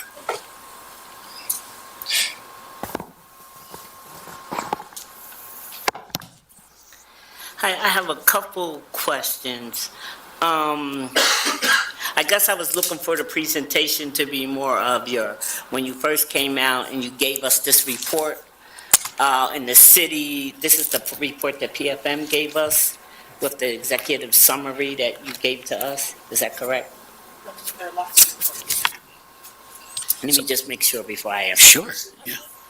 I think so. Yeah, okay, that's what So that's the multi-year financial plan written in 2019, yes. correct? Yep. And this is when we filed and, and I guess you came in and analyzed the city and said, these are some things that you need to do to stop us from getting to this point. Yep. And now you came in with new projections for the next 5 years, I guess, from 24 to 29, I guess it is. Yeah, that's right. And have you looked at this report that you gave us the first time and seen what we did? Because I think what I'm hitting on is what, like Maxine said, where is that trust within the community to say, okay, we gave you a report, we told you need to do these things to avoid a deficit coming in 2024. Have you reevaluated that to see was there better things we could have done? Is there other ways that we could have addressed this deficit that we're looking at now? So the honest answer is just in bits and pieces, right? So that engagement was to write a 5-year plan, and then we have had kind of smaller engagements to say, hey, we didn't talk at all about this one, thankfully, tonight, but let's look at the water fund, or let's look at, I think we did something with street paving. We have done those smaller engagements. We have not done a full plan rewrite where you would say, hey, let's go back to the beginning and start all over again. Why not? They usually take a while. They're usually more expensive.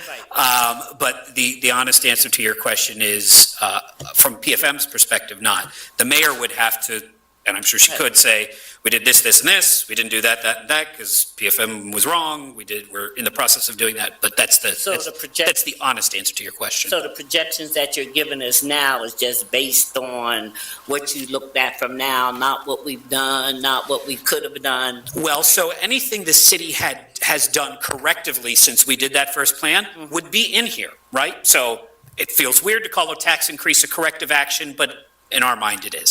So the tax increase that the city did in 2023, not in our plan, happened 3 years after we pressed send. Right, right. The impact of that is in the recovery plan. Position cuts, again, whether you consider that corrective action or not, any position that was cut between now and whenever we finish that plan, that's in here. What is not, so anything the city has done, whether it was because of our plan or they came up with it on their own, that is incorporated. What is not is, what about all the stuff they didn't do? And I candidly don't know that that list is very long. Right.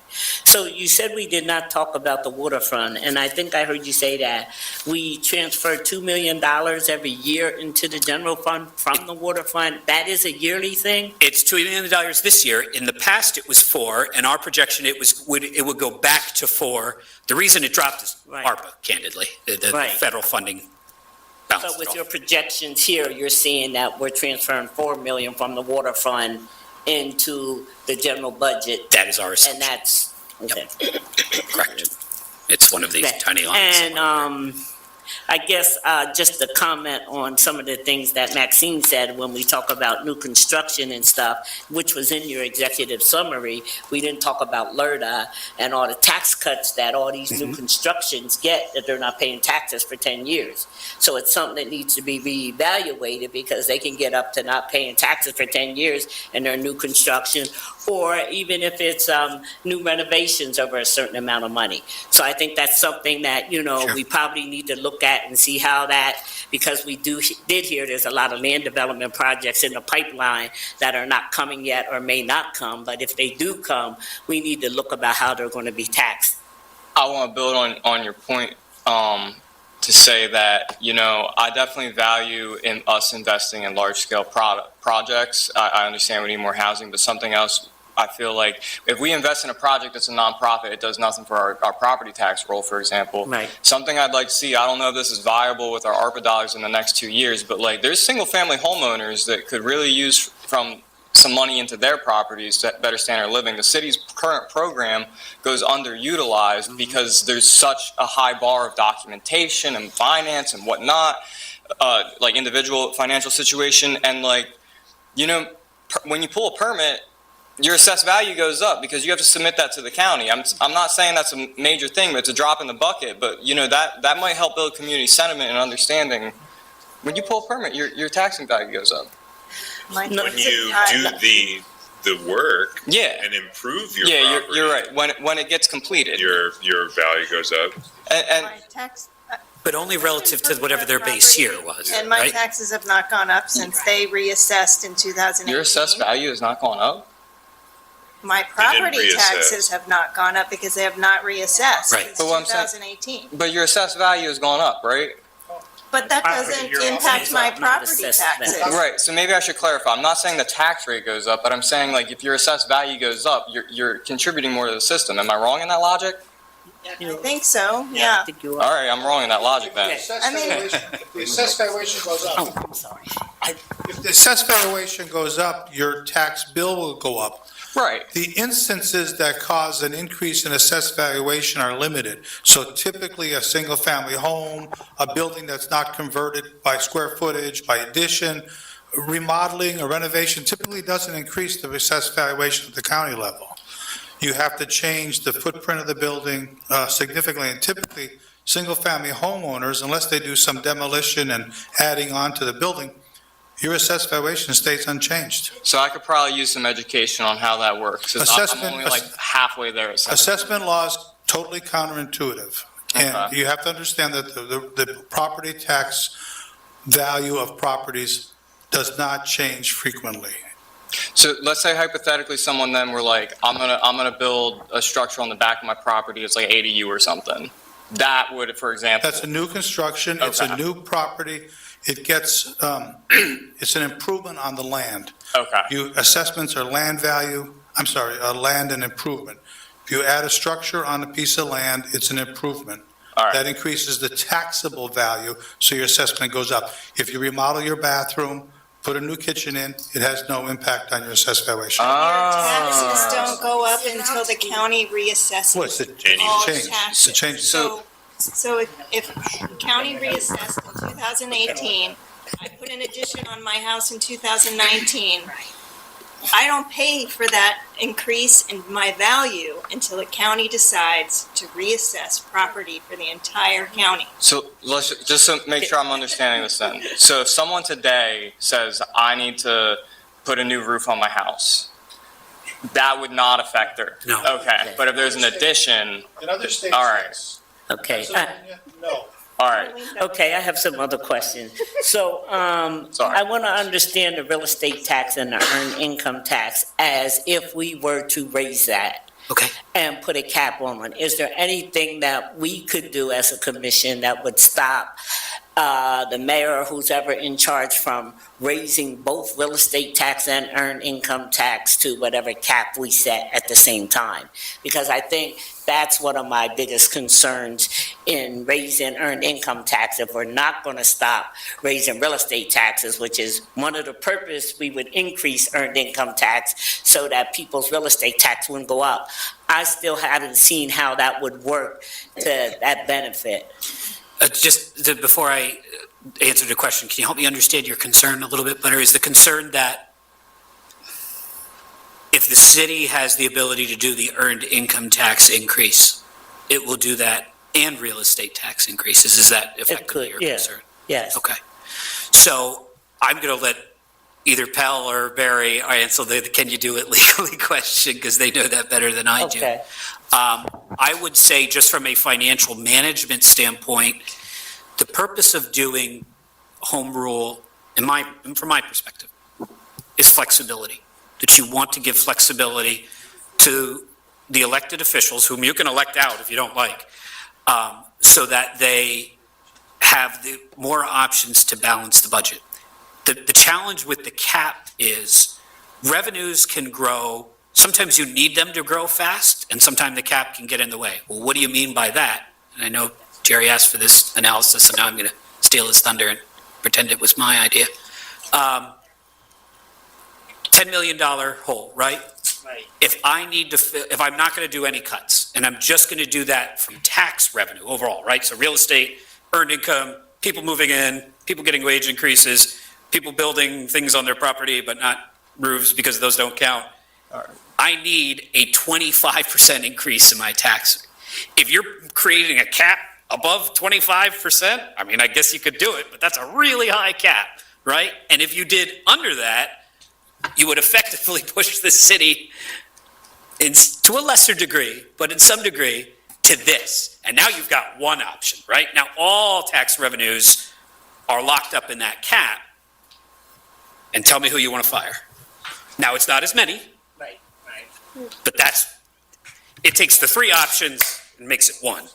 Yeah, I would echo Gordon's comment, on flexibility. I think that the key with home rule is providing options, providing that flexibility. I think putting caps really limits your ability to have that flexibility and to look at the best way to address a deficit situation. And it may be, some combination of all three of those options that are being looked at, evaluating the policy impact that they have on the various constituencies that are impacted by it. I would go back, and I'm going to offer a couple other comments. One to Ms. Cook's comment or question a little bit earlier as to any outside funding that might assist. A number of years ago, there was a program known as the Federal Revenue Sharing Program, which provided money for any use that a municipality wanted. That program went away quite some time ago, and it's not going to come back, in my opinion, at all. Right now, and as Gordon talked about, both the SAFER and the COPS grants and other funding that is out there, it's very specific that it has to be used for certain defined purposes, and typically not to subsidize existing operations, but rather to expand existing operation with certain requirements that you need to continue that. ARPA provided some short-term funding somewhat similar to what the revenue sharing program did, but ARPA was limited because of COVID, and it's now, this year it's ending. So you're not going to find funding out there that is going to be available for general government purposes without any strings attached associated with it. But I would go back to the flexibility intent of home rule and providing the flexible tools that give the city the ability to look at the best solution based on having that mix. You're not going to see, in my opinion, state law changing in the short term that would provide other options. You've got caps right now built in on the real estate tax. You've got caps on the earned income tax. There have been efforts to change some of the options for local government, such as the optional county sales tax that Representative Sterla is advocating. But, in my opinion, I don't see those efforts really going any place in the short term. And then I wrote down here about, because it's just also piggyback off of that, I think we said that the mayor made a comment that if we would get rid of some personnel, especially under public engagement, that's a requirement for some of the state grants that we would get, you would need public engagement. I think that's where we could use nonprofits to do that public engagement. I don't see it as a means of if we have to cut those positions, we can't apply for those grants. I think we need to find out how do we do that portion of that so that we can still get those grants. I mean, because it might come down to that we have to eliminate some positions, and we got to be willing to do that. Right. But we can't look at it as to say, well, now we're not going to get no grants because we had to eliminate these positions. We have to look at how can we fill those holes in for those things. Can I speak to that? Because I work in public service too. We go after grants, and I can tell you, if we lose positions, we stop going after grants because we do not have the staff capacity to do the minimum essential functions that we're there to do. Grants are nice. They do incredible things, like the lead remediation that's happening in this city, like Vision Zero. I mean, incredible stuff that will save lives and make people's lives demonstrably better. But it is ultimately on top of and not in place of the things that the city is mandated to do. And so I don't think we should say that, we eliminate some positions and we have to still go get it. They're not going to be able to. That's what I'm hearing. Right. I think you're both half right, because I also submit grants, and there is the ability for someone from the public to prepare a grant, give the city support, and then go through it that way. I'm not saying that you're wrong entirely. You're right. Staff support is important, but I hear your point, and it is valid. Right. Yeah, the one, and I think you're half right too. No, so remember what I said earlier, that in my opinion, and I'm not on the commission at all, so you don't have to put any weight on this. The answer is not any of these things to the extreme, right? It's some mix, potentially including some position reductions. I have no idea about the grant stuff. I'll defer to the experts on that. But here's the thing to remember. If you don't give the city the earned income tax increasing flexibility, and my other horse doesn't move, the real estate tax horse, then I don't maybe next year I take out the planning department. Oh, no. Now I need 14 or whatever it is more. Right. Now I do the public works department. Oh, no. Now I need to do it again. I'm doing the parks department, I guess. Oh, man. Now I need to do it again. You get the idea. Yeah, right. Can I add just a couple of things?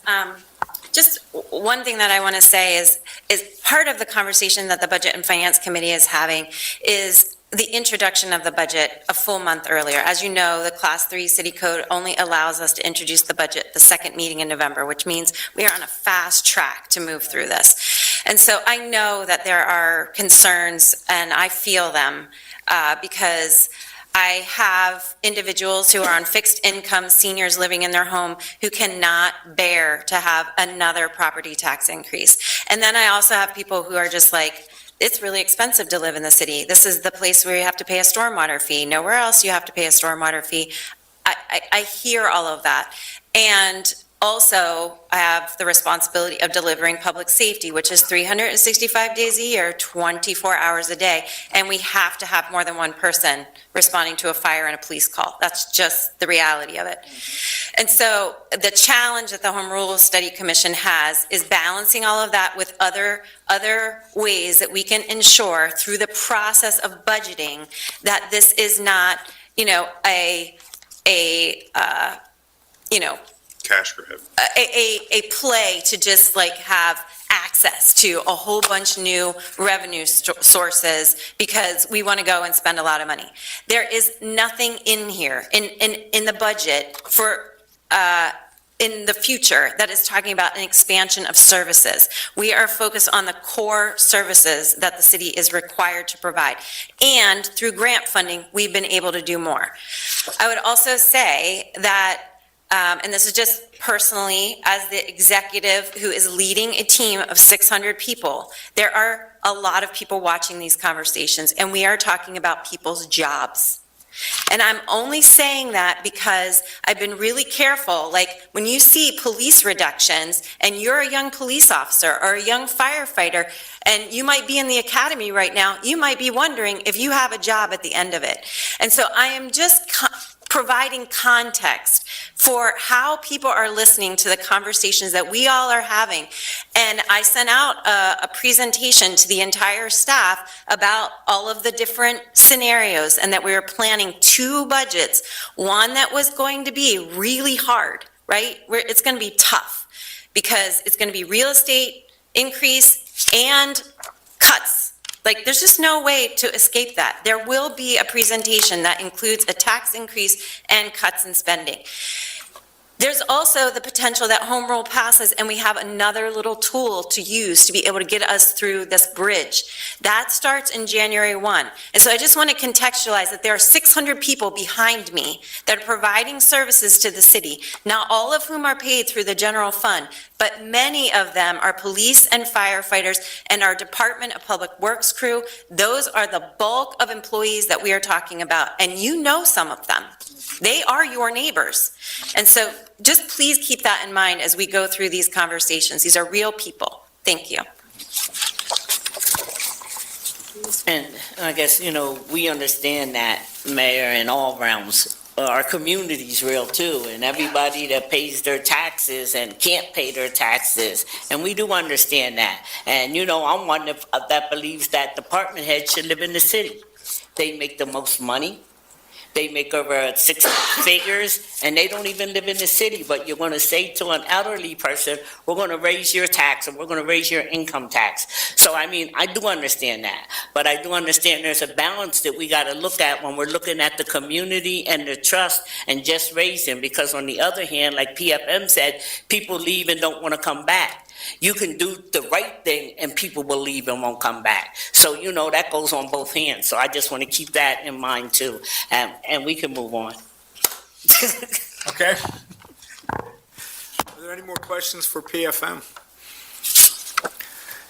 Okay. Mr. Mann, thank you very much. Sure. Thank you for allowing me to be part of your process. Yeah, appreciate it. Would you be open for questions? If anybody has questions, to contact you? I am open to however the city and PEL want to use us. I am happy to engage, and I will defer to both the masters of home rule and Barry on that issue. But I have personally no reservations about doing that. Okay, wonderful. Thank you very much. Yep. All right, moving on. We have pretty much limited our time. So I think our deliberations in government are going to have to wait till the next meeting. So without objection, we'll be skipping agenda item number 7.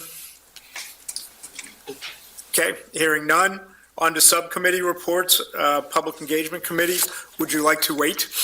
No. Oh, good. We were unable to meet on the 15th due to a technical error on the city's website that listed our meeting as canceled when it wasn't. So our next meeting is May 29th.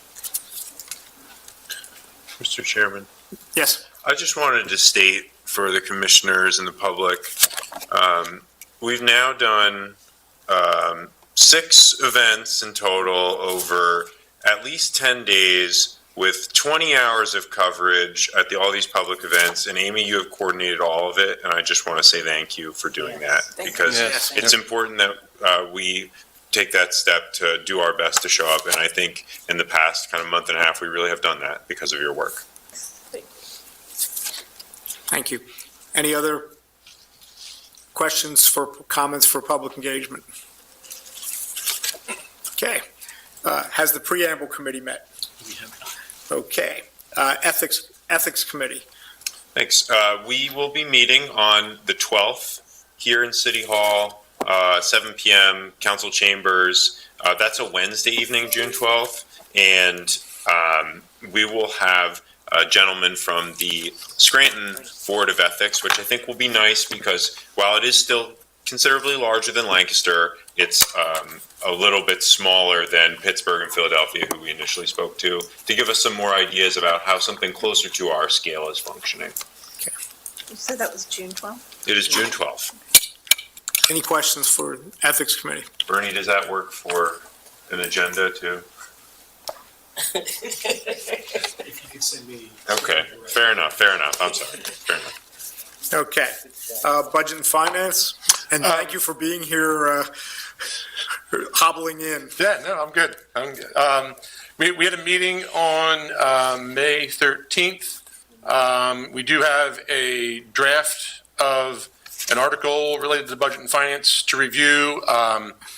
We didn't spend a lot of time on the 13th doing that. We made that our top agenda item for our next meeting, which is June 3rd. And then we did work through a series of additional questions, just continuing to refine, this article. Talked about, how capital planning fits into the budget, and how a operating reserve fund fits into the charter. And so, and then also at the upcoming June 3rd meeting, I believe we got assigned a discussion regarding controller. And so we're going to undertake that on June 3rd. I think Director Campbell is going to join us for that. And I think that's the most important things to report. Great. Thank you very much. Any questions for budget and finance? Okay, thank you. Moving on to old business. Any old business? Great. Hearing none. Any other business for the commission? We have Yes. copies of the city council article, the mayor article, and the solicitor article. Oh, we have copies of several articles to be distributed before we leave. Okay. Those are updated, the council one is an updated version that incorporates some additional information based on commission's discussions. Great. Thank you, Mr. Cross. Mr. Reagan. Any other business for the commission? Thank you. Okay, public comments? There you go. They're in our shared folder also. Oh, great. Ask that you give your name and the street on which you live and limit your comments to 3 minutes, please. Yes, my name is Irene Grievous, and I'm on West End Avenue. I know we were discussing here about job cuts, and one of my concerns is with building codes inspections. I believe John Lefevre is making, over $125,000 annually, which seems to be excessive, and it's 86% higher than what the norm is. In addition, there's 8 housing inspectors, which I believe there could be some job cuts there as well. Further is the attorney's fees. Do we know how much the city is spending on legal fees? It's in the budget. I'm sorry? It's in the budget. Yes. I have, oh, it is in the budget? Yeah. I have not seen that. Is there any way? If you can continue with your comments. Oh, okay. Please. Yes, that's mainly, and if we can cut some of these legal fees, that would be,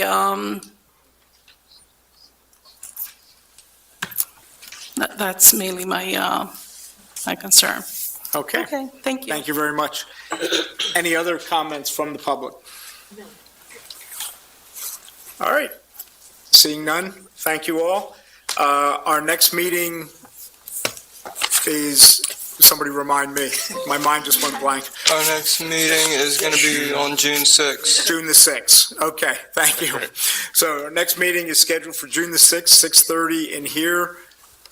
Mr. Reddick, you Mr. Chairman, I don't know whether you want to discuss the potential for a Saturday meeting briefly? we're looking to add, thank you, looking to add a meeting. I think, Ms. Rufo, you said June 29th is the better of the choices. The idea would be that if needed, we would schedule a meeting for Saturday, June 29th, in the morning, probably a more extended meeting, to try to keep on track, with the process. So if you haven't let Commissioner Rufo know your availability, please do. So are we saying that's a tentative rather than a Set it. for sure? We should set that. If it's needed, it's a month away. Yeah, we should all block our calendars, but we haven't determined that we need it. Correct. That's Yes. correct, yeah. Me too. I misunderstood too, sorry. There'll be two meetings. You said that was the better of the days. That means like most people can attend, because I know it's not good. I for know, me. I know. I think I'm the only one who can't attend on that day. I thought you were the only one that can't attend either. Yeah. Yeah, I know. I'm sorry. There'll be two commission meetings before that date. Yeah. So after the second commission meeting in June, I guess it's the 20th, I believe, we can make a determination whether the meeting on the 29th would be needed or not. Okay. Any other questions or comments on that? I'll mark my calendar. Mark your calendar, please. Yes, do not plan, I don't care what the weather is. Do not plan a weekend away at the last minute. Can I make a motion to adjourn? And there is a motion to adjourn. Is there a second? Second. Any objection? Hearing none, we are adjourned. Thank you. Maxine, I'm planning on going crazy on Saturday. Tomorrow and Friday? Tomorrow. So, why, I was wondering about